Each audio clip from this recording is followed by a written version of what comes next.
Have studied very deeply कि borrower behaviour क्या होगा इन इंडिया। कुछ ऐसी चीजें हैं जिसने आपको भी सरप्राइज कर दिया? We had given a loan to a borrower. She said, "Okay, you can do case on me.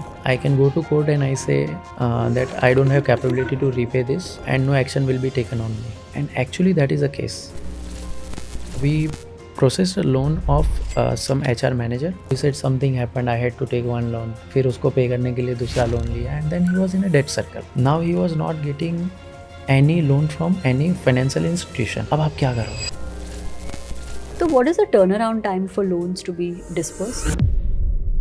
What are trends been? What are people borrowing most for? Major जो कैटेगरी होती है वो इमरजेंसी यूज केस की होती है. Second category is for repayment of existing debt. Third large category is In their 20s, right? People want to buy, say, iPhone or luxury bag, and they can go into EMIs and all of those things. नहीं, बिल्कुल नहीं लेना चाहिए. There are so many people जिनको जब वो पहली job start करते हैं उनको कोई आइडिया ही नहीं होता है कि पैसे का कैसे यूज़ करना है. They get into such kind of spiralling issues. My batchmate, he was under the credit card debt for 2-3 long years. Sizeable salary, but वो निकल ही नहीं पा रहा था. एक बार आप उसके सर्कल में गए फिर निकलना बहुत ही डिफिकल्ट है ultimately.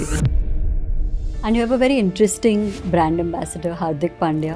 So what was the thought process, right? या तो कोई आप बॉलीवुड के सुपरस्टार को ले सकते हो, बट उनकी acceptability in south is very less. In my series around Hardik Pandya participated as a investor.